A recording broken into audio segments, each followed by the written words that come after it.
Do you like the color green? Does it look decent or does it look really shitty? I feel like it looks shitty. I think it looks okay. Does it? Yeah. You know what? It was the best color is purple. Purple is the coolest one. Like more like a magenta looks the best as like a background.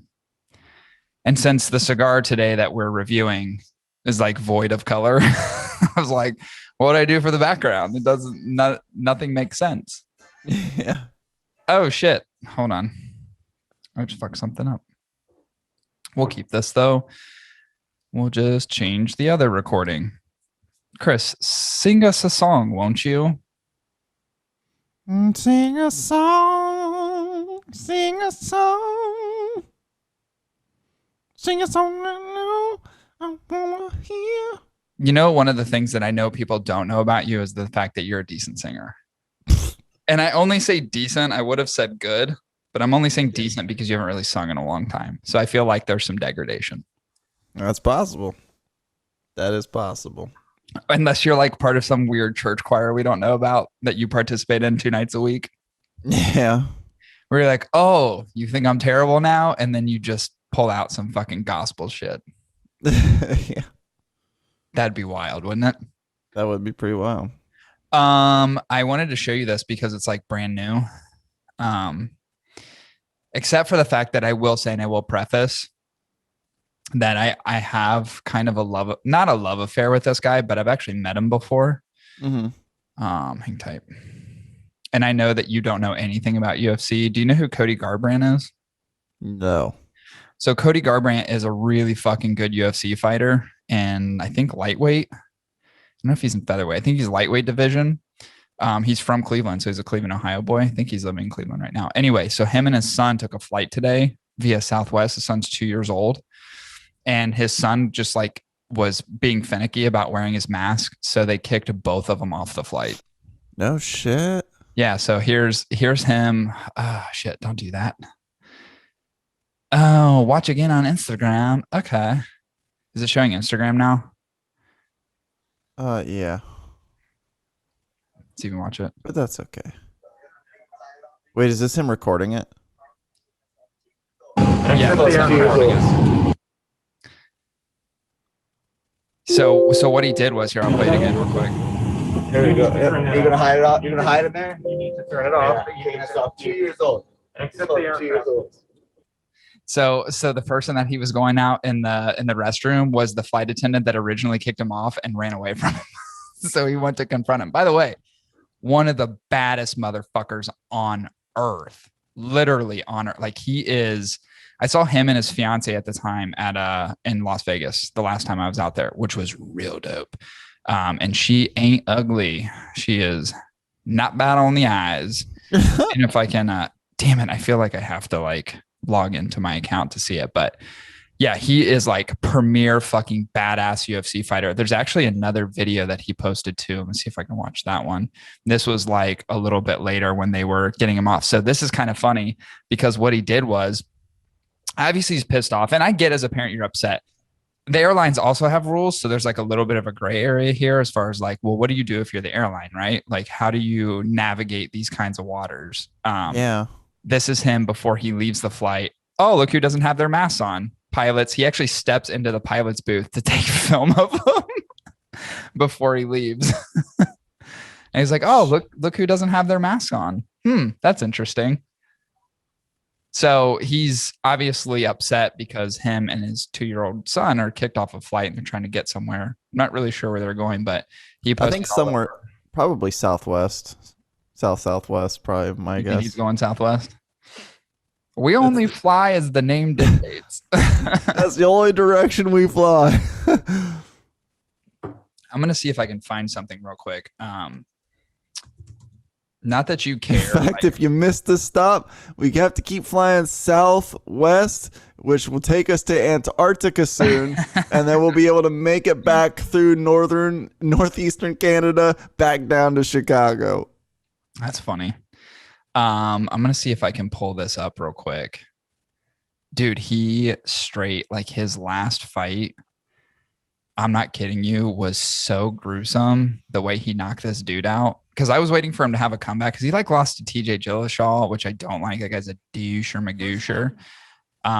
So he ended up fighting this other guy. Like he just came, like literally just made his comeback, and he fucking, dude, this knockout that he had was insane. I'm gonna see if I can find it right now. But and he's not a big dude. That's the crazy thing. He's like, if you actually look at him, like stature wise, he's tiny. Like he's like maybe 5'6", 5'7". When I saw him, he was like this like really nice maroon suit in Vegas in the Cosmopolitan with his what do I want to call her? Fiance, but like she's like 95% not real. You know what I mean? Concubine. Sure, let's go with that. Here's the thing. Could you imagine, like, strip away knowing him at all, and imagine seeing Manny Pacquiao come through and then stir up some shit, which rightfully so in this story. But imagine Manny Pacquiao stirring up shit. This little 5'5", little Filipino looking dude. I don't think he's Filipino, but he is Filipino. Okay, perfect. Yeah, he's Filipino. Okay, but then he's stirring up shit, and you've got like a big old fat like flight attendant's like, I'm gonna fucking smash you, little Filipino man, and then he just fucking like, whoa, just like bam, fucking fast jabs this fucking fat guy down. Like you wouldn't suspect it, you wouldn't see it coming. No, did you see that video of the he's like a college placeholder?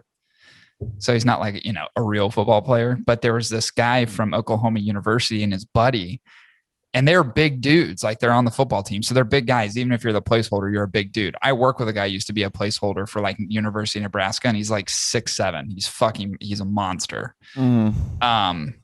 So these two dudes, these football players started fucking with these guys at like I think they're like in a bathroom at a bar, like a college bar. So it's real shitty. There's like urine all over the floor.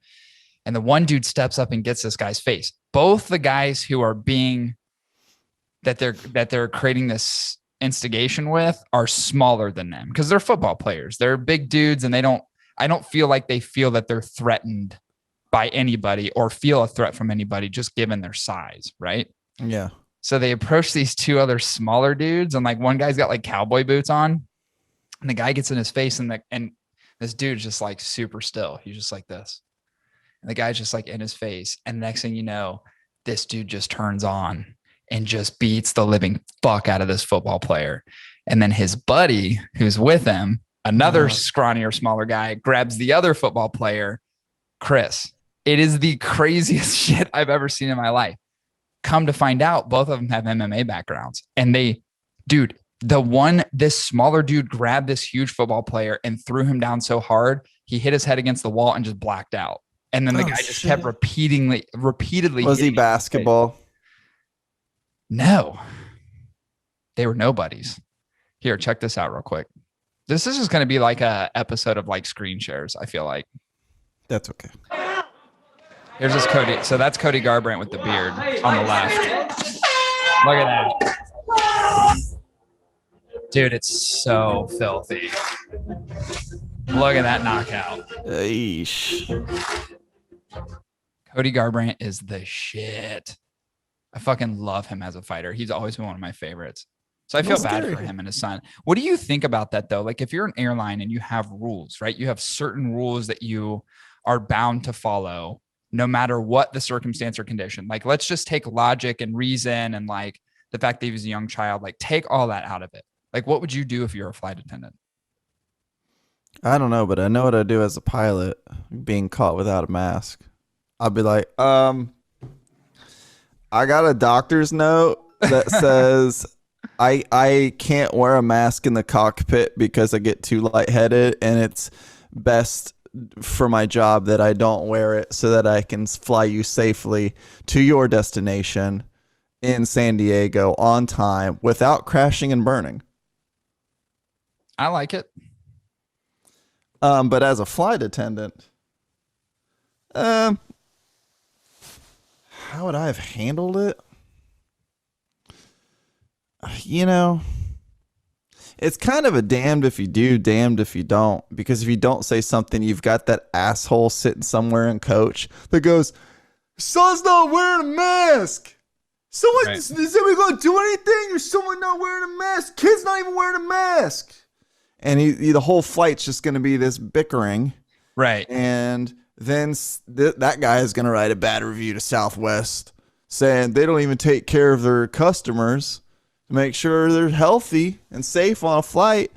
So it's kind of like the path of least resistance is just to, not possible in this example, but just quietly remove someone who's not following the rule. Yeah, I think the troubling part here is for most people is not so much like, well, so if you think about it, Cody Garbrandt is an adult who knows the rules and knows how to follow them because he's mature enough to do so. It's not an adult sitting on an airplane going, I'm not following the rules. There's serious repercussions for that on a flight, obviously, because he's an adult. He knows better, right? He's gone through life experience, understands the difference between right and wrong. I would argue a 2-year-old does not know that. So should there not be some sort of exercise in all of this that says, hey, even if a 2-year-old, it's tough to, as well as I do, like having young kids like that is like, it's like herding cattle all the time. And they're always moving in different directions. They're always doing something. They're getting into something. You know what I mean? Like that's just what they do. So to expect a 2-year-old to have the cognitive ability to understand that this thing needs to be on my face for the duration of the flight without it being removed or adjusted or taken off for a second. Like, is that an outdated policy knowing what we know now? Like knowing what we know about COVID-19 and before not having the best understanding of its impacts and like who it affects.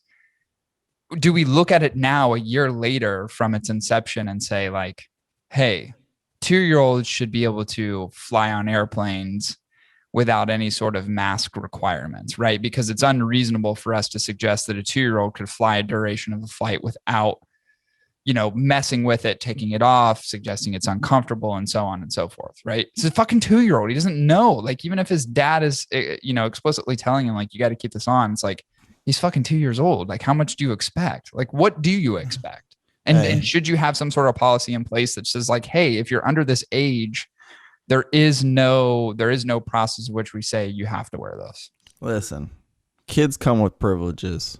Do kids eat free at Frisch's? Sure as fuck do. Well, it depends on the night, but yeah. Do kids get a free ice cream cone at their local theme park? Sure as fuck do. Do they though? Yeah, probably. Do kids eat free at Frickers? I know no one knows what Frickers is, but they sure shit do. Kids come with privileges. And it's kind of like, well, should this be a child privilege? You don't have to wear a mask. Yeah. I just think like you don't have to pay for your dinner. to me this is a gray area situation, and this is why I don't think you can blame a stewardess or a flight attendant. What do we call them today? Flight attendants, right? It's soon to be like some weird non-binary term. We'll call them like flight people, air people. Anyway, so it's just weird to me now how it's like, how do you not have something in place knowing what we know, where it's like, come on. And I get it. Like if you're a flight attendant, you're following the rules. This is not even a flight attendant thing. Like I think Cody Garbrandt's approach of a flight attendant in a bathroom who's just following the rules is the wrong way to go. I think the better thing for him to do is at a minimum talk to a pilot, or if they allow him access to. If they don't, it's like you got to take it up with an administrator inside, someone who's a manager. Like flight attendants is like, dude, that person's just following fucking rules. They don't know any better. They don't know what they can or can't do without someone telling them what they can or can't do. It's not like they can operate in gray area. They can't. It's not like, you know what I mean? Like you can't blame a flight attendant for that. But overall, I feel like, Southwest and all these other airlines should have very reasonable policies in place, especially for air travel at this particular point in time, which is different than a year ago. It's just the reality. It's different than a year ago. That's true. What do you do when the oxygen masks deploy? I have my mask on. Wouldn't it be funny if it's like you're not wearing your mask or like you forgot to bring one? You just pop that thing open and just put it on your face. I'm good now. We're good. Don't worry. We're challenging. good. I would imagine that'd be challenging. Yeah, a mask over a mask. There would still be someone as the plane's going like, like fucking buckling and like we're going down and the oxygen mask deploy and like what do I do? One person takes off the mask and you got that asshole in the back still going, he's not wearing a mask. Yeah, that's true. It's a good point. It's actually a good point. What do you do when you're double masked and when it's mask inception? Yeah. You got to remove one to put the other one on for it to be effective. There's no way oxygen is appropriately getting through the finite fiber channels of a cloth mask. It isn't happening. There's a lot of people blacking out. That's what's happening. Definitely a lot of people blacking out. Yeah, what do you do in that situation? Huh? Riddle me that, Southwest. What do you do? You want to see this? Dude, I don't know why. I'm into violence today. I think just more so than I usually am because I'm just so fucking amped up and really pissed off about everything. So do you want to watch this video of these two fucking asshole football players getting the shit beat out of them? Sure. Dude, it's dope. Just wait. You'll live it. Why is my screen? Oh, wait, there we go. Tell me when you can see this. I want to make sure it's on the right screen. Okay, I see MMA junkie. Yeah. Okay, you ready for this? Yeah. Watch this shit. Hey,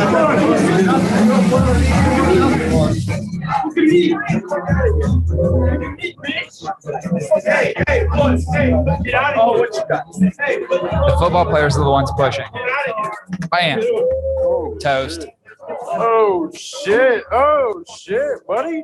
Oh shit. That's his brother with the beanie on. Oh, shit. Hey, he ain't fucking around, guys.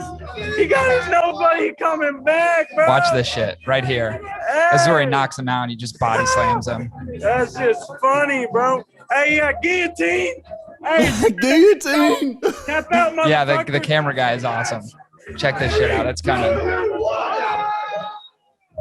That dude's bloody as shit. And boom, he's out. Oh shit, bro. And he just starts punching him in the face. He's even got cowboy boots on that slippery piss floor. Isn't that wild? Damn. Those two brothers. That could be me and you. That's my beanie. You mean the ones getting our ass beat? No, we're the ones beating ass. Oh. The two guys that were at the two guys that got their ass beat were the football players that deserved it because they were starting shit. Yeah. The two smaller dudes were the brothers who beat the living fuck out of them because they were getting messed with. And they were like, you messed with the wrong guys. You know, I often think about that. So I don't start shit with people because I don't know how to fight to that degree. So I just don't start shit with people ever because you don't know what somebody else knows. Listen, like even if they're not carrying a weapon, you just don't know. Tried and true method I've always used because I get in a lot of street brawls, or I should say I avoid a lot of street brawls. You got to strip down naked. And the thing is when you strip down your naked, tactic was what? Always be weirder than the other person. Yeah. You fucking strip down naked in front of someone when it's 20 degrees out and even manage to take off your socks. You're fucking loco. Dude, we're going to go in like three minutes. I just got to remove all articles of clothing. And all you have to do when you're fully declothed, start slapping your dick and say, come on, slap it. Slap it. And I'm telling you, no one is going to fuck with you. No one is going to fuck with you. I would hope not. What if they do, though? What if they come over and slap your dick and then punch you in the head? Then I'm both embarrassed and going to the hospital. You're taking a gamble, essentially. At the end of the day, you're taking a real hard gamble. Yeah, true. Yeah. No, yeah. That's actually pretty funny, though. That actually cracks me up because I feel like let's agree here. 90% of the time, your tactic works. Yeah. You know what I mean? Like that strategy of I'm going to get weirder than this dude who wants to beat my ass. I'm going to pull my dick out. He's going to run. He's going to be like, what the fuck's wrong with you? Yeah. It's like the same guys that get like super amped up before someone fights and they start punching themselves in the face. And then the other person's like, I don't want any part of this. It's pretty wild though, dude. Like, I'm telling you, you just don't mess with anyone. Did I ever tell you that story of a guy that I know that I used to work with? I won't name his name. Not that it really matters. but him and a friend of his were at like a bar in Oregon District. And when they were there, this person I know's friend, who I also know, started hitting on this girl in the bar. And he's a bigger fella, like he's probably 6'2", 6'3", 250. Starts hitting on this girl, and she's clearly there with another dude, and he doesn't care. And the other dude, politely, according to the third party friend that I have that was just a witness to this whole thing, said like, yeah, like the guy was just like, hey, so-and-so, like, this is my girlfriend. Could you please not hit on her in front of me? And then this person got super pissed off at the girl's boyfriend. And was like, do you want to take this outside? By the way, this character was a much smaller person than this other guy. He was instigating. They go outside and the dude hits him one time, knocks 2 of his teeth out, fucking blacks out because he hits him so hard, and he's just laying passed out on the street. The guy grabs his girlfriend and leaves. Apparently, dude was like a boxer, like a really hit him with one punch. Smaller dude hits a dude that's like 6'2", 250, busts out his teeth, knocks him out all in one shot, and just walks away. Holy shit. Like, that's why you don't fuck with people. You just don't do it. Do not fuck with people. Oh my God. Just a bad idea. Did you hear about the Dr. Seuss stuff? No. The books. So there's 6 Dr. Seuss books that are being removed from circulation and publication because they imply certain racism, like certain racist things. So after all this time, now here's the thing. No one's ever heard of these 6 books. They're not amongst the popular, but I will say this. So you have, this is the hypocrisy that I love both on the left and the right.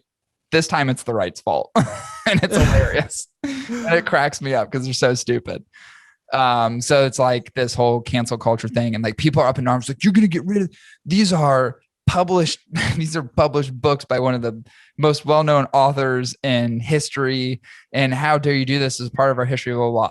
First of all, I did a little bit of research and went and actually looked at the depictions in the book of what these character drawings looked like. Mm-hmm. They racist. They're super racist. There's no other way about it. It's fucking racist. I was like, first of all, anybody who's complaining about the removal of these books who hasn't seen these images, stop and look at the images first and then tell me if your opinion changes. Oh my God. They're so racist. Oh, like I totally get it. And also in addition, people are like freaking out. Of course, it's that knee-jerk reaction, right? How dare you do this? This is preserving history. These books have been in circulation for 60 years. How dare you do this? Right. And that's the response because people are uneducated and don't realize the context of the situation. Dr. Seuss himself, which dude has a weird ass fucking name. Wait, he's alive? No, he's dead. I was about to say, he died in 1991. But before he died, he actually asked them to be removed because he admitted, dude, he was born in 1904 as a white guy. You don't think Dr. Seuss was fucking racist? Every white guy back then was racist. And he even admitted, like later on, he was just like, I don't like what I did as far as like the depictions and the characters and all that. So he actually asked for those particular books, and I think there was a few others to be removed from circulation and publication any further because he didn't agree with what he did at that particular point in time. And by the way, it wasn't a cancel culture thing. It wasn't like somebody on the left was like, what is this? It was his own family who's in charge of the publications now. His own family was the one that suggested, first of all, these were his wishes, and we feel this is the right thing to do. We are pulling these from publication. So arguably the people who are going to make money on those books being in circulation are the ones that are taking them off the shelves. But dude, like every fucking right wing, whatever, wanted so badly to be like, what are you doing? It's like the same people who are like, remove General Lee's statue in front of small courthouse in South Carolina, and they freak out and they're like, this is preservation of history. You're like, yeah, but it's super racist. That's how these Dr. Seuss books things are. And the fact that it's like so many people are up in arms about it. And then, it ended up not being this fucking crazy huge deal. And it wasn't part of cancel culture. And it wasn't like any leftist doing it. It was his family that chose. They're the ones that made the decision. Because here's the thing. there isn't a progressive out there. There isn't anybody who's ultra liberal out there who's read any one of those 6 books because I never even fucking heard of them. Dr. Seuss has like 15,000 books. No one's ever heard of them. They have weird names. And, you know, one depiction was of like an Asian guy eating noodles out of his hat or some shit. And the other one painted the picture of like an African guy, like literally looked like a gorilla. Like they were super racist. I was like, that's not good. Those should probably be taken out. Yeah. Those are not favorable. Yeah. Did you see Dr. Seuss? It is Dr. Seuss. Did you see I'm just like talking about topics that are super controversial right now and That's fine. Did you hear about the Mr. Potato Head thing? No, I can't. What now? What's wrong with Mr. Potato Head? Well, he's a Mr. Chris. That's what's wrong. Oh, Jesus. But they have a Mrs. They do. Thank you. This is okay. So you'd actually made my point for me. So what I'm doing right now is making fun of people who are on the right, who are like pissed off about the Dr. Seuss books and Mr. Potato Head. So Mr. Potato Head dropped the Mr. There's a Mr. Potato Head still, and there's a Mrs. Potato Head. Just on the box now, it says Potato Head because you're either going to get a Mr. or you're going to get a Miss. You don't need to call it a Mr. Potato Head when there's a female Mrs. Potato Head in the box. That's all they did. And people fucking flipped their shit. It made multinational news changing the name to just Potato Head. It's like, well, that should have happened forever ago when they made a Mrs. Potato Head. Because why would you have a Mr. Potato Head box with a Mrs. Potato Head inside of it? It makes no sense. That's true. So they just now call it Potato Head, and it literally doesn't have like anything to do with like the whole, you know, making sure that we're remaining like gender conscious or anything like that. It's just like, no, it needs to be Potato Head now because there's 2 types of potatoes. There's a man and a woman. You can't call the female the male. You can't say Mr. Potato, a box with Mrs., you know, Miss Potato Head inside of it. So like all these fucking right wingers got all pissed off and just like super angry about the fact that like now the Mr. Potato Head box changed. Like, who does that affect? They're still Mr. Potato Head. They didn't get rid of Mr. Potato Head. They just got rid of the name on the box. Potato Head. Right? Yeah. Men get potato heads. I don't know where you're going with this. Bald. Okay. Right? Okay. Spud. Say it. Spud. Spud.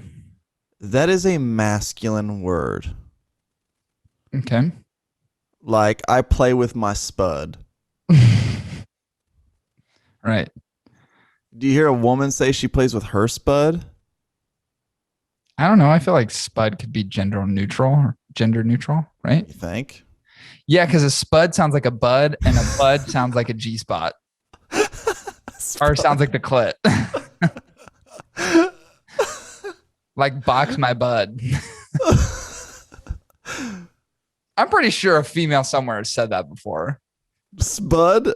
Like tongue box my spud.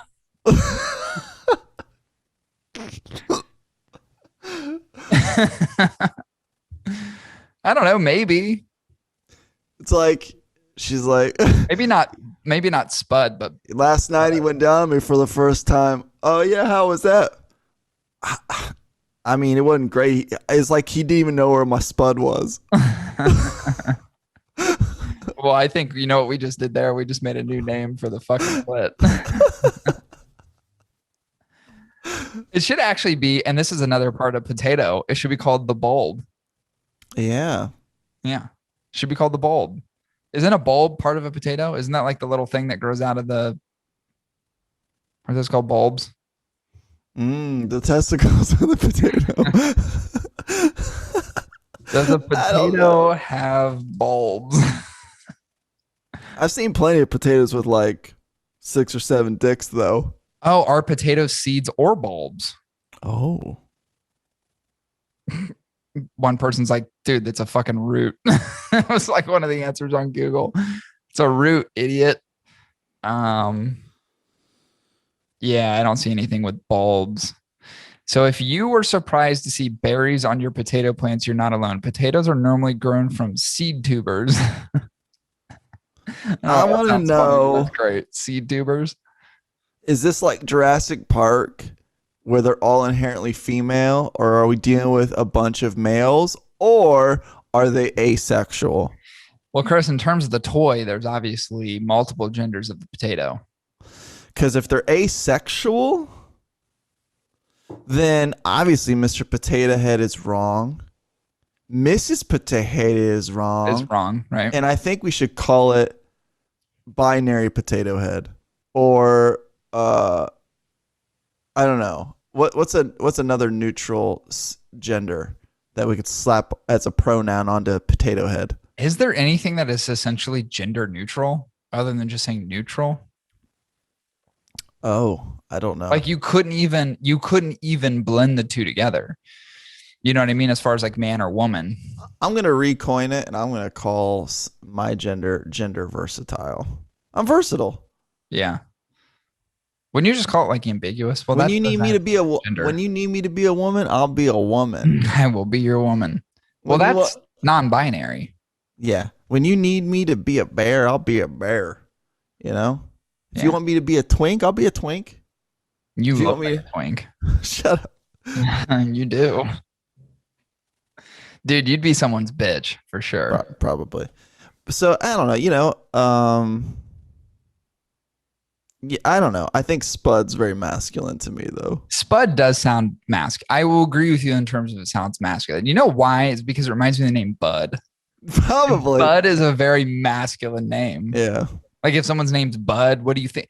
If I were to say, hey, Chris, hey, a little later, I'm going to introduce you to my friend Bud. What does Bud look like?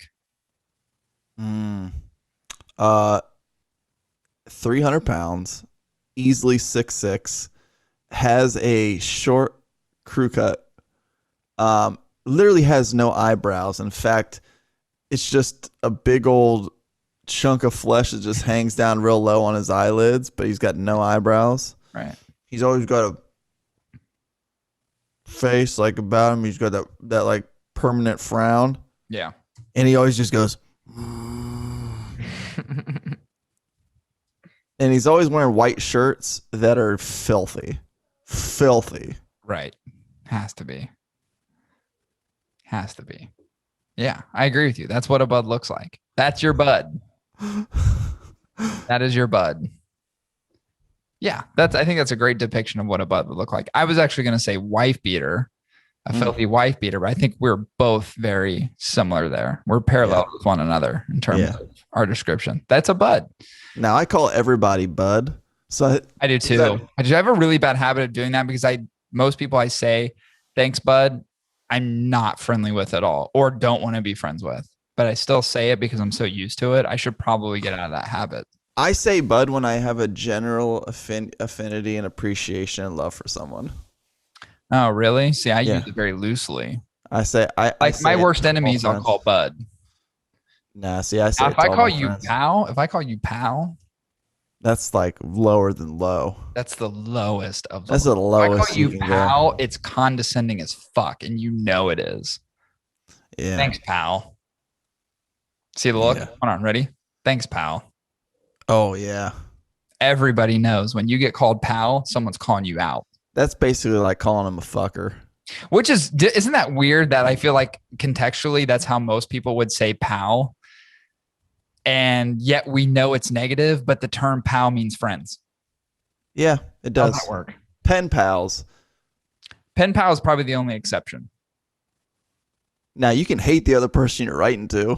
I would suggest that you wouldn't though. Like you're such a piece of fucking shit over in Indonesia. You think you've got it hard? You don't have a divorced family. You don't know what it's like growing up in separate urban homes. And you're the worst pen pal. And having to deal with 2 Christmases. You're so fucking selfish over there in Indonesia, Mr. Muwap. Mr. Muwap. Each piece of shit. Chris, that was so racist and insensitive. What's a muwap? I don't know. I was trying to think of a name off the top of my head. Muwap. I don't know. Here, let's see what muwap means. Since I have the old Google machine fired up.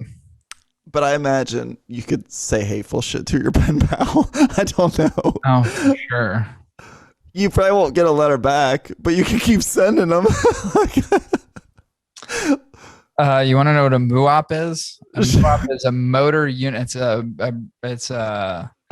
It means motor unit action potential. A MUOP. The electrical changes generated by activity of the MU can be acquired and amplified by electrodes located in muscle mass.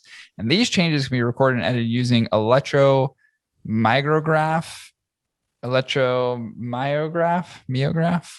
devices. The representation of these changes generated by the MU is also called the motor unit action potential MUOP. MUOP, Chris, however, is not an Indonesian's name, according to Google. Wow. Or maybe if it's spell MUOP, but or maybe it's like Muwai. I don't know. Like Muwai. Yeah, that's weird. Interesting. But yeah, I guess to my point, all racism aside, you could say some hateful shit to a pen pal. Yeah, you could. Like, hey, could you imagine? Pal. Could you imagine getting in a fight with a pen pal?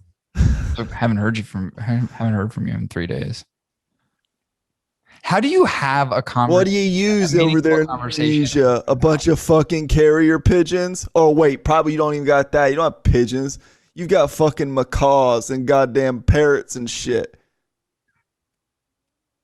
Yeah. You don't have the necessary equipment. Actually, that makes me want to get a pen pal.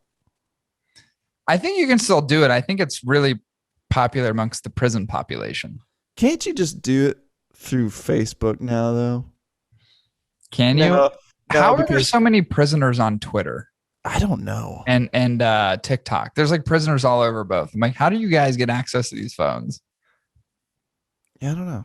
I find that to be very strange. You know what? We should probably get in this review. We've literally talked about nothing for 5 minutes. I'm sure listeners at this point are like, what in the fuck are they talking about? And I wonder how many people skip to the review, and I wonder how many people don't listen to the review and just listen to the banter. We should take a poll on that. What part of our show do you like best? The stupid idiocracy that is like the first 30 minutes or the last 30 minutes where we break down cigars that we think we know what we're talking about? That's true. That's true. Which part of this fake show do you like most? What are we breaking down today? We are breaking down the Foundation Cigars David. This comes in the David Goliath lineup. Obviously David by the name, a lot smaller. The smaller of the two. The Goliath is a bigger donger. Decided to do the David, and here's why. You want to know why I wanted to do the David? Is because of the smaller size, because this is a Perfecto Vitola. He's got a small man complex. Yeah, and I also like more, I'll be honest with you, this is a Connecticut broadleaf wrapper, spoiler alert. And I like the idea of smoking a Connecticut broadleaf wrapper with the combination of fillers being lessened. So in a fatter Vitola, you get more of the filler, which I'm not saying is bad. I just really like Connecticut broadleaf wrapper types. I want more of it in the balance of the cigar. So I wanted more of the ratio representation of that wrapper. That was the reason that I chose this one to review. So we are reviewing the Foundation Cigars David today. This was manufactured at AJ Fernandez. Keep in mind that most of the time, almost all the time, I say AJ Fernandez does an amazing job of blending for other people, but arguably does not do a great job of blending for themselves, except as of recent, where they've come out with a couple bangers in 2020. This is an AJ Fernandez cigar. Came out in 2020, came out towards the end of last year. Chris, before we get into the components of the cigar, how do we break this down? Each cigar review is broken. I'm drunk. Is broken down into three main categories: construction, burn, and flavor. We then see if the cigar is worth the price for a possible bonus or deduction. And then finally, we average out our individual reviews and give you our scores and final recommendation. I like it. Well, I already spoiled this in saying that it is Connecticut broadleaf wrapper. It also has a Mexican San Andreas binder and a combination of Honduran and Nicaraguan fillers. So this should be a tasty little treat. Comes in a Perfecto 5x54. I actually really love the Vitola on this particular cigar. Love Perfectos.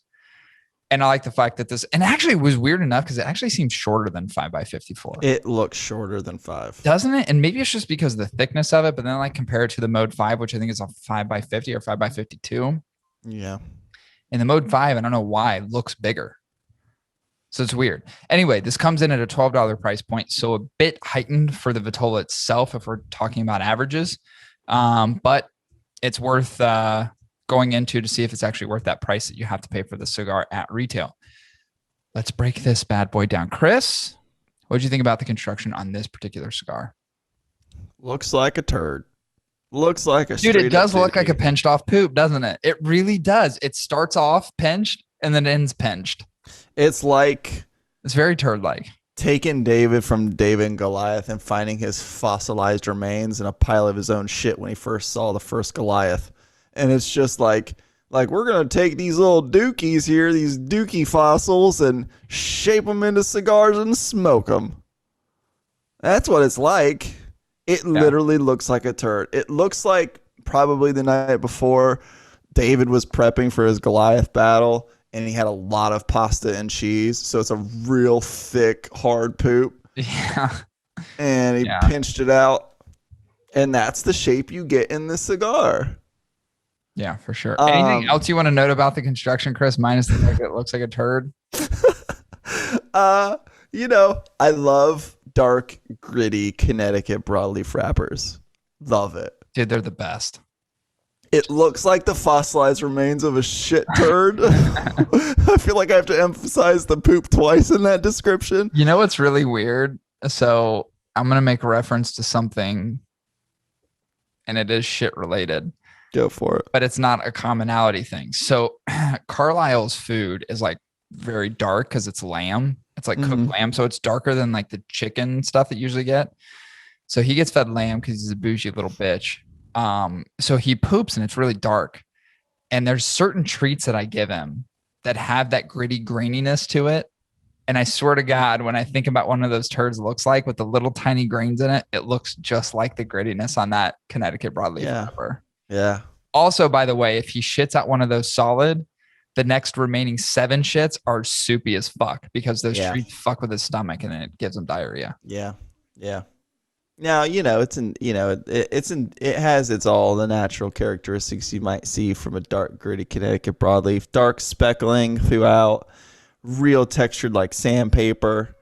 That one probably hurt coming out. Good, not gonna lie. That would probably hurt coming out. That would be a fucking tough one to grumble out. Kind of. It did have a little bit of sheen to it, which I appreciate. And I gotta say, the Tabernacle brand of its in and of itself is cool and intriguing and classy and antique in ways, and it looks great on this little Tabernacle turd. Is it a Tabernacle technically? I think so. I don't think so. You sure? I'm pretty sure. I'm gonna call it a Tabernacle because a Tabernacle sounds like something comes out your butt.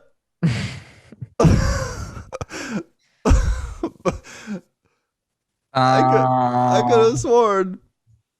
I don't think it is. I'm looking it up right now, but I'm pretty sure it's not. People already listening is like, you guys are fucking stupid. I'm pretty sure the David and Goliath have nothing to do with the Tabernacle whatsoever.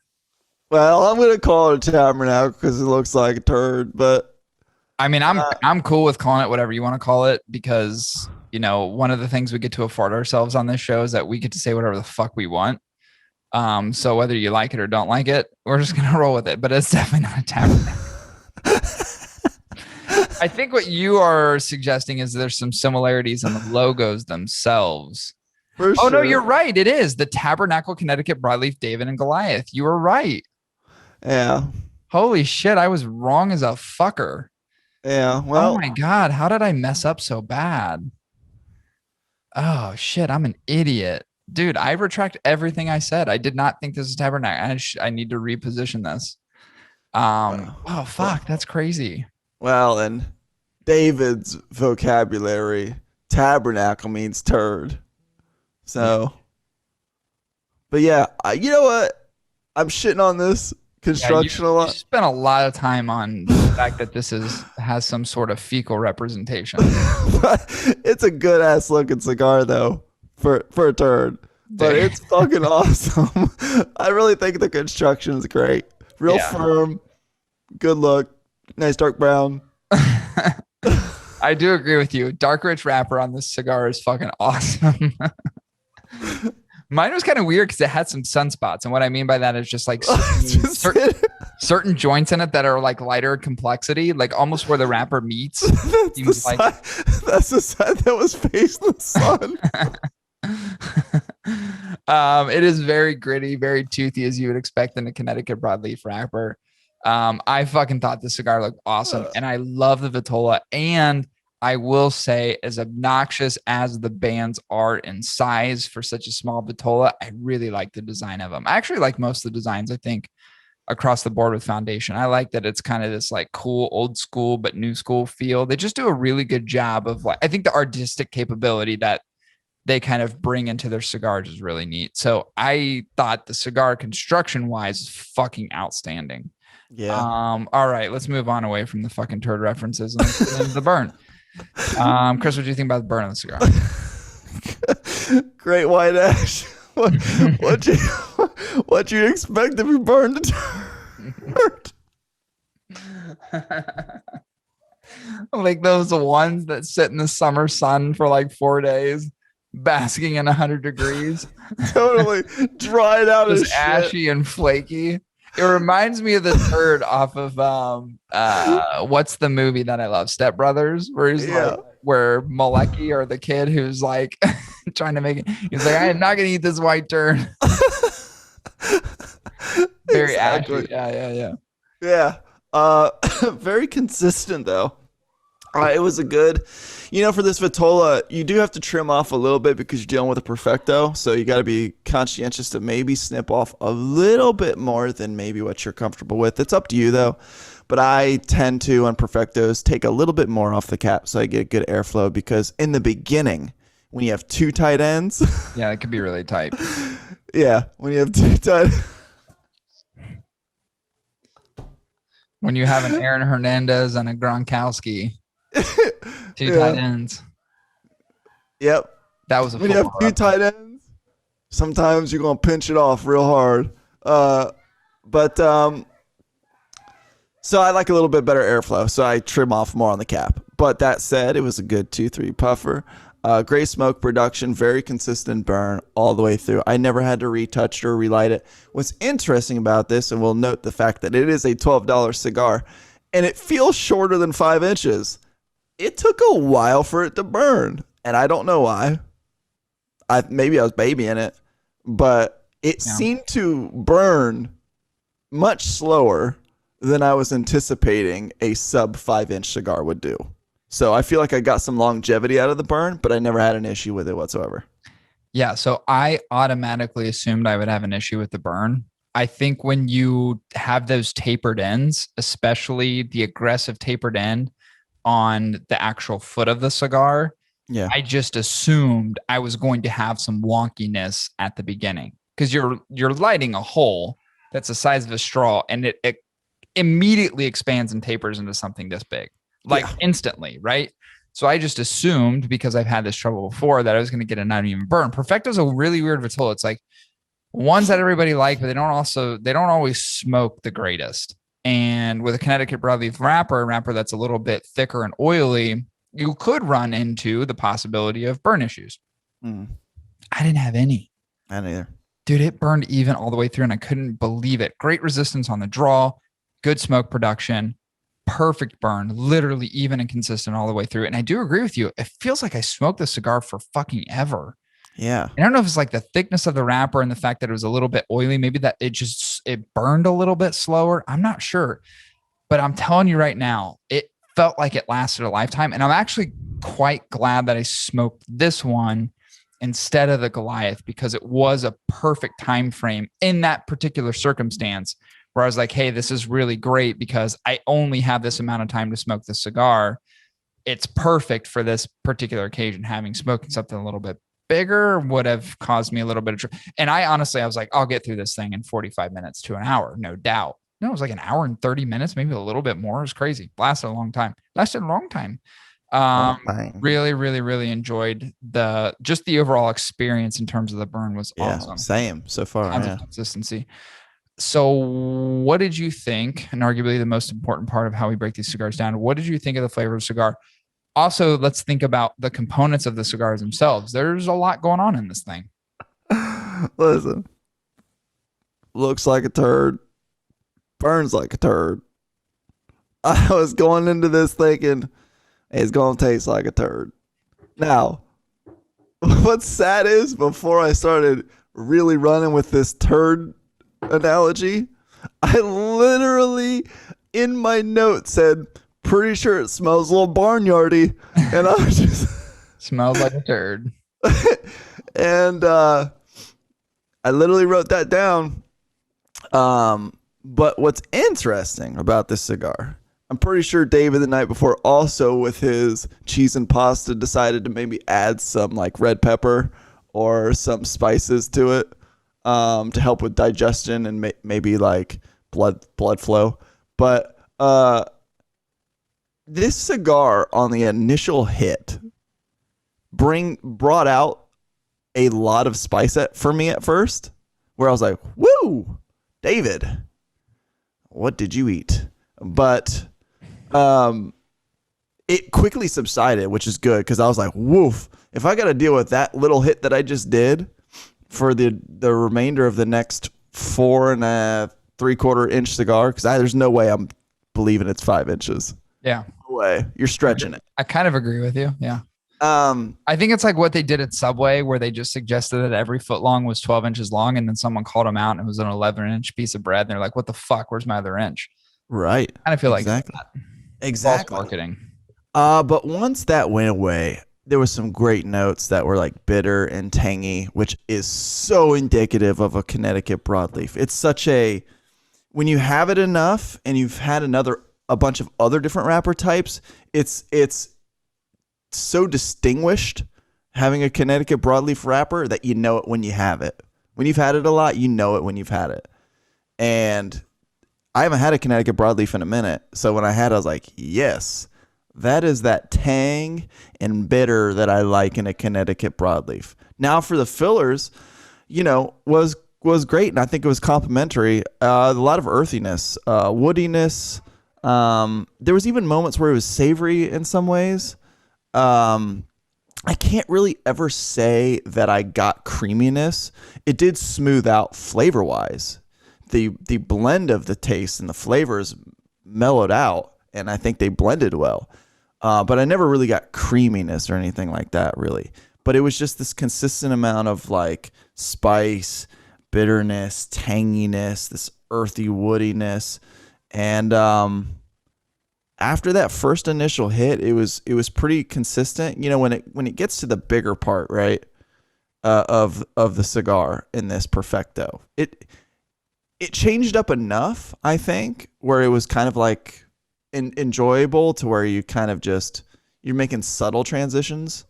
But the flavor was very consistent in my opinion, but it just had a subtle transition when it got to the bigger part and then it went down. I feel like I got more bitter and earthiness at the bigger part. And then as it tapered off, I got more of the amounts of like the Connecticut broadleaf, that and some of the spice coming back a little bit towards the end. But I thought the flavor was great.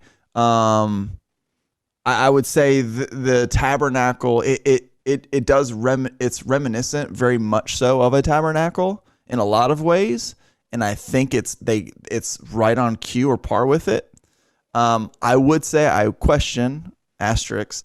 Don't know if it is or isn't better than a traditional Tabernacle. That I'm not sure of. Interesting. Well, there's two Tabernacles. You have the original Tabernacle and the 142 Habana. Cuban seed, right? Right, the Habana. Yeah. Habana. But I liked it. It was it was pretty solid flavor. If you like spice and you kind of like those bold flavors, those pungent, bitter flavors, well, it's a great cigar. So yeah, I definitely got a little bit of that rush of spice and pepper up front, which I actually really enjoyed in this cigar. I don't know why. It's because it's not a super palatable thing for me in terms of like something that's like overly peppery and just kind of like sits on the back of your tongue and like just hangs out in the back of your throat. And you're just like, oh. Yeah. But I like the combination of flavors throughout, and I like the intervals of the flavors that were introduced. So for me, it's like very earthly, it's sweet, it's bright. And I think a lot of where you get the sweetness and the brightness from, and a little bit of the mellowed flavors from that Honduran filler, maybe not. But Yeah. that to me is those two things. And even a little bit of that bitterness is kind of indicative of that, again, interlaced with the wrapper type. And it did have some like, I always got like intervals of like a little bit of like a fruity flavor, and then a little bit of that, what I would consider more of like a dark, rich flavor, which is indicative more like a kind of like a sharp cocoa flavor, right? Like it's something that's a little bit just more like bitey on the palate. Mm-hmm. But I say all those things together to me really worked. This cigar, so I reflect back on the fact that we smoked the El Buense, was it the 5-year anniversary? Mm-hmm. Similar Vitola styles came out at the same time, and I was excited to smoke them both. We smoked that one at the time and reviewed it, and then finally got a chance to smoke the David. And I'll put it this way. The David to me was a much better cigar than the El Buense, the 5-year anniversary, in my opinion. What I liked about this cigar was the flavor explosions throughout. So there's certain times in the cigar where it just seemed like everything came together and kind of like fucking punched you right in the fucking jaw, which I really liked. To me, this cigar is like the Swiss Army knife of cigars. It had pretty much everything. There wasn't anything missing from it, flavor or component wise. Like I think about cigars that are like Honduran Puros. You know what you're going to get within Honduran Puro for the most part, right? Even things that are Nicaraguan Puros, even though there's tons of variations and wide spectrum of Nicaraguan tobacco from different regions. I think Honduran's like a better, more sensible thought for people to kind of just like absorb and say, yeah, I know what you're talking about. This cigar was like fucking everything. It was like, what can I take from here? What can I take from here? What can I take from here? What can I interlace into this and this? And to me, the complexity and the balance of the cigar that remained, despite the fact that it was like almost like just this fucking crazy roller coaster of flavors, it's actually kind of fucking cool and unique, especially in a cigar that I'm going to come out and say is a 4.5 by 54. There's no way this fucker's 5 inches. It shrunk. And if it shrunk, maybe it's due to dehydration. I don't know. This fucker's not 5 inches long. You are messing with us, Foundation. So I think about the flavors and I think about the excellent burn, and I couple that with an amazing construction, and I go, okay, $12. Is it worth it? To me, I thought flavor wise and everything else in cigar were fantastic. And I will go on a limb to say, so far in 2021, this is the best cigar that I've smoked. Oh, ooh. Bold statement, huh? Bold statement. Chris, I smoke at least twice a day at this point. Nah, maybe 1.5 times. Smoking a lot of cigars, smoking through a lot of shit. Bold statement is to say, so far in 2021, we've already made it through 2 full months. This is my favorite cigar so far. Bold statement. Bold statement, Cotton. You know what? I equally, maybe not as much as you, but I definitely liked the cigar a lot. If, for $12, right? If the cigar was like lighting a piece of paper on fire and watching it just go, or like lighting a match and watching it dissipate in a very short period of time, if this was a short smoking experience, I would question the value of $12 regardless of how good it tasted, because it's just such a short-lived experience, right? Okay. And it would have left me wanting so much more out of something that cost $12. I don't hate that. But I'm in with your logic. But I will say it was a slow burner. Don't know why, but I anticipated that this would have been an hour cigar.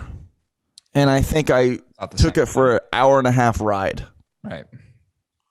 And because I was able to do so and enjoy it and take my time with it, and it makes it worth $12.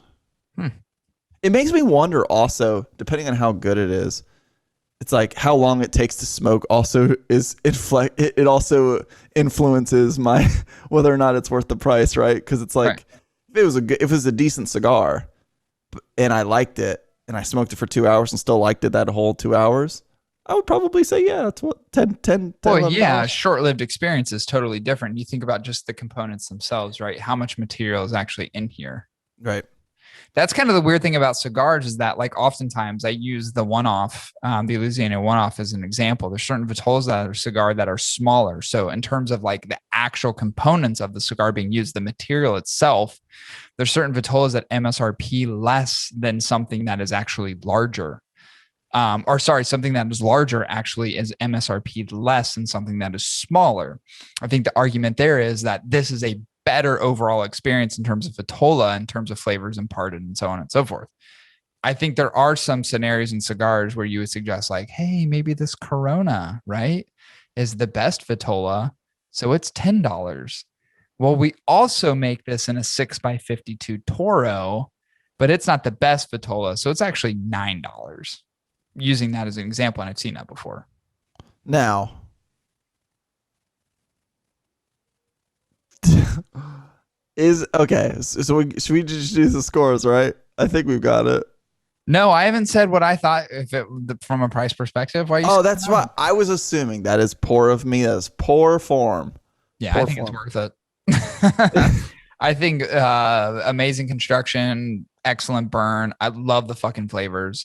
I think at $12, it's worth it. I think it's appropriate. Yeah, I think it's worth it too. I think the burn experience was surprising and backed by some really good flavors. It makes it worth it. It does. Well, Corey, 10 out of 10 construction for me, 20 out of 20 on burn, and 25 out of 30 on flavor. With no bonus or deduction on price, I thought it was a good price for this little experience, which took me about an hour and a half. My score comes out to a 91.7%, which is highly recommended. We'll put that and upgrade it to a 92. Same as you in terms of the first two. 10 out of 10 on construction, flawless. 20 out of 20 on burn. I thought the fucking flavors were exceptional. I gave it a 27 with an appropriate price point, which actually gives me a score of a 95. That comes out to a 93.5, which I don't like. So let's go back to your 91.7.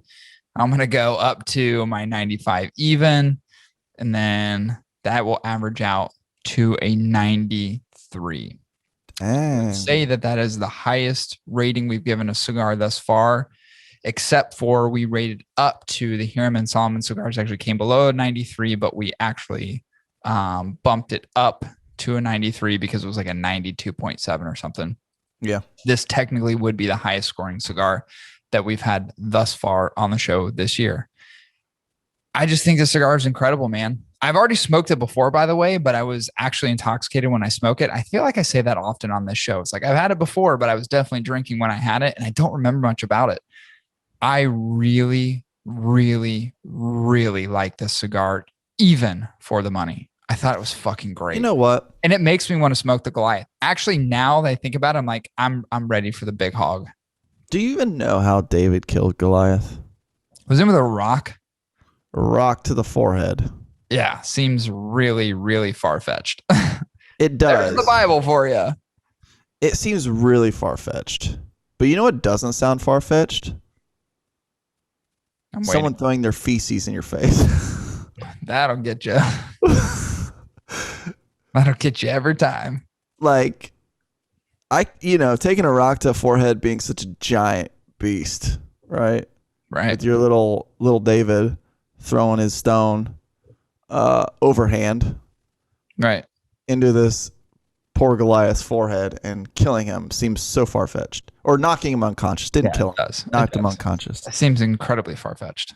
However, there's no doubt in my mind that if David was prepping the night before with cheese, pasta, and some spicy sauce, that he could adequately devise some sort of weapon, aka his shit rockets, and throw his shit from watching monkeys do it, throw his own shit at his enemies.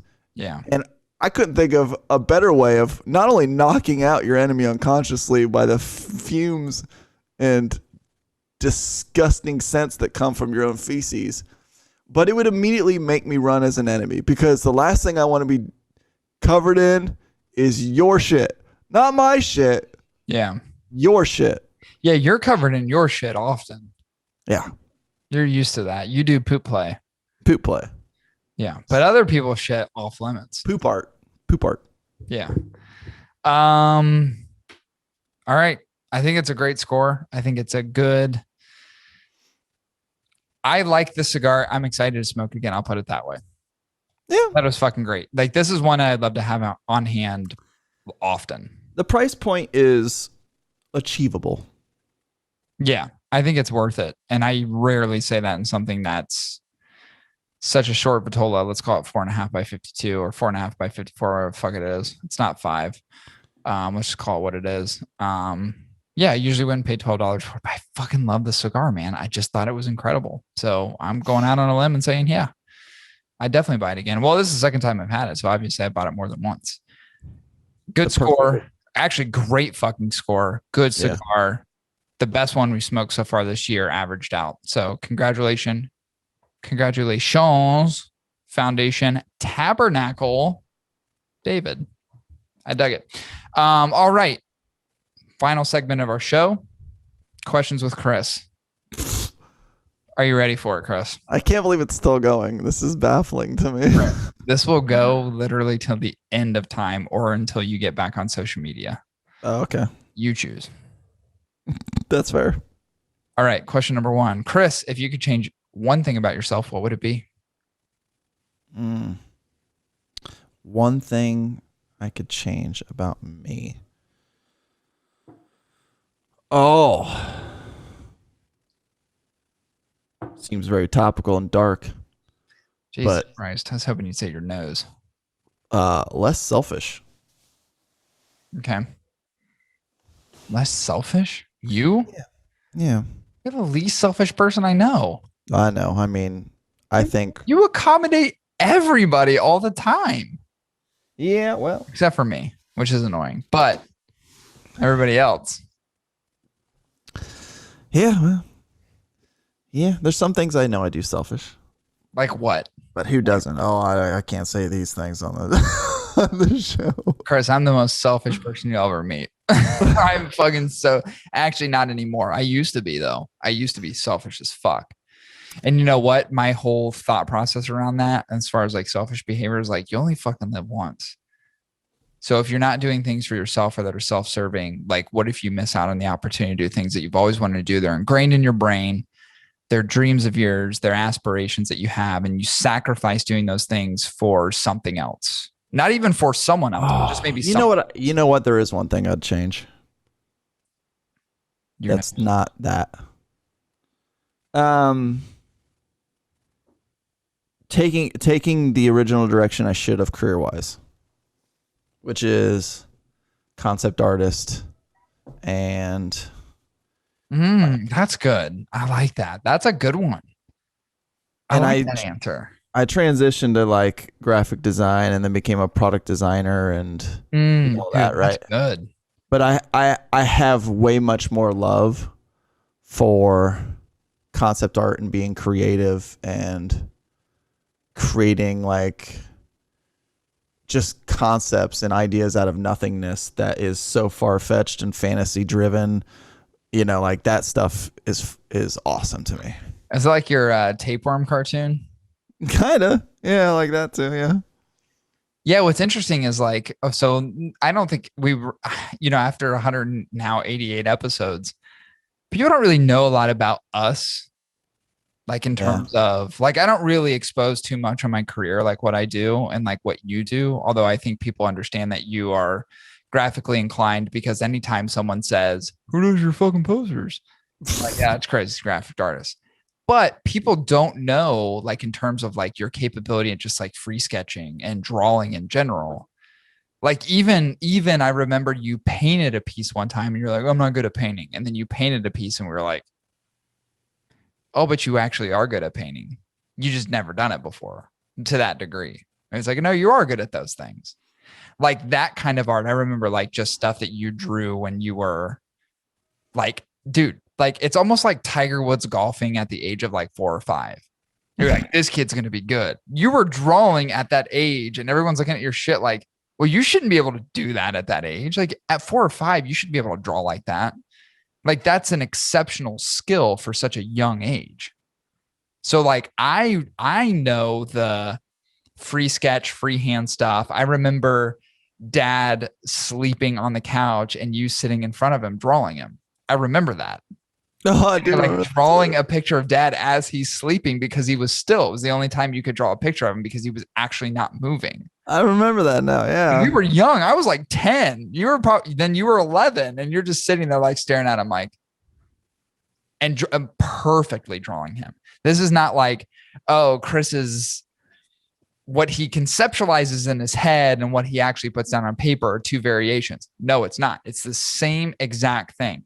Shading, line, symmetry, everything is exactly the same. It's exactly the way that your brain perceives it or my eyes would perceive it is exactly what you put down on paper. It's the creepiest fucking shit I've ever seen because it looks so goddamn real. You're like gives you chills. You're like, ugh. You did want a grandma one time. I was like, Jesus Christ. I was like, dude, you put that up in a fucking house, it'll fucking scare the shit out of you. And you walk it down the hallway. It's crazy. Dude, your artistic capability is unlike anything I've ever seen. Unlike anything I've ever seen. And I'm not saying that to like, you already give yourself kudos for stuff and you know you're good, but it's literally fucking unreal. And it's crazy too, because like when I respond to people and go, hey, yeah, no, like all the artwork is done by Chris. He does this for a living. They see this like digital representation of your creativity. You're using digital tools to help design these things, but no one realizes that like you can take a pen or a pencil and literally fucking draw anything you want, anything, nothing. Yeah. There's nothing too complex. There's nothing too complicated. If it's something that interests you, you could arguably make whatever that thing is even more interesting than what it is when our eyes perceive it. Yeah. Like no one knows that you do that. And I've seen all that shit. It's fucking insane. It's literally insane. Yeah. So there you go. You should get back into doing that, dude. It's fucking wild, the stuff that you've done. It's crazy. Remember all those art competitions that you used to do in school that like mom and dad would drag us all to? And it'd be like, oh, what one piece does Chris have? Oh no, Chris doesn't have one piece. He has 15 pieces of fucking art show. And then you'd win every time. Like you're just always beating everybody at these art shows. I remember the one that we went downtown. Was it the public library in Dayton? We went down. About the fucking Garfield one? That was the big one. I remember going downtown for that. It was at the one I got library. Second place because I lost to a fucking kid who couldn't keep his colors in his lines. Yeah, fuck that kid. Fuck that kid. Remember that one time we did the Frisch's coloring contest and I got like second place and you didn't place. But the reason was because mine was so shitty. They could have never believed that someone that did yours was your age. They're like, clearly an adult color. Because, dude, mine was so fucked up. This shit was out of the lines. It just scribbles of fucking colors and shit. Like, parent did this one. You know what it was? They're like, God, we feel bad for this autistic kid. Like, we feel bad for this idiot that doesn't know how to color in the lines. And yours was like a perfect shade. It was like an Easter thing, I think. It was an egg. Yeah. It had like a design on it. And you had perfectly colored everything in. And mine just looked like dog shit. I think I used brown for my entire egg. It was like brown and yellow. It looked so terrible. I didn't even use pastel colors. They weren't Easter colors at all. And I got second place. I'm like, well, they clearly judged this wrong. But like when you become an adult and you realize the reasons that you won or realize the way someone else lost, it's just because they felt bad for you. So funny. That was so ridiculous. I remember getting that fucking glow. It was a glow in the dark dinosaur t-shirt though, dude. I think I remember that. Like a $25 gift card. I remember the problem was I got fat really fast and I outgrew that thing in like a year. I remember they put all the artwork up on the wall. Yeah. In the Frisch's. And that's where you could see them all. Yeah. Yours was like, this was like an 8-year-old contest and Chris is coloring at like a 25-year-old. You know, like an actual artist. Like, and of course they weren't going to pick you because they never believed it was a fucking kid that did it. You know, I reflect back on that and I go, well, yeah, that's the reason they didn't pick you. It's because there's no way a kid could do that. Like you drew lines and symmetry in that they didn't even include in the original picture. Yeah, I was doing designs and patterns on the eggs. Yeah, you were doing shit inside of it that they never even included. It's like, well, of course they weren't going to pick you. Anyway, that was a long question. See why we do this? It's so we get to know you. This is things about you that people don't know. What do you consider your greatest achievement? Greatest achievement?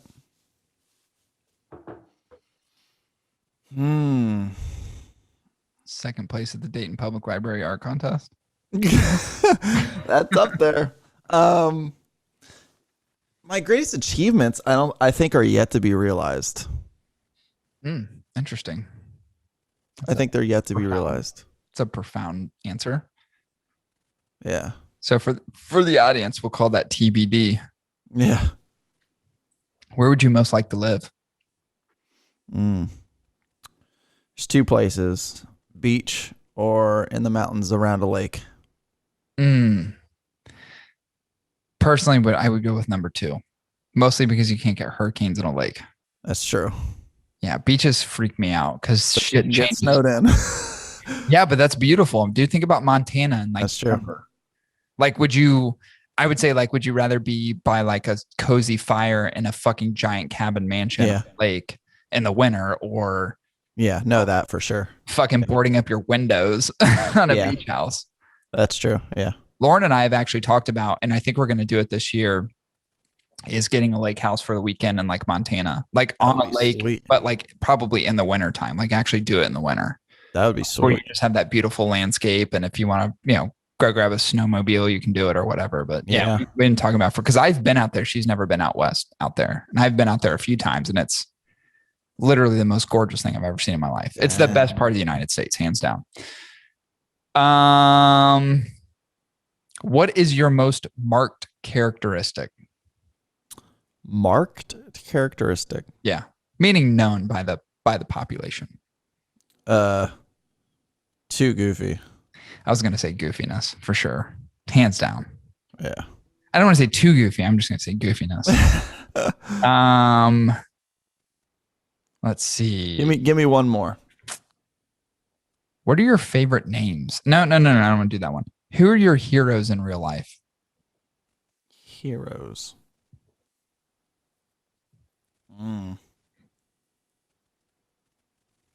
That's really tricky, actually.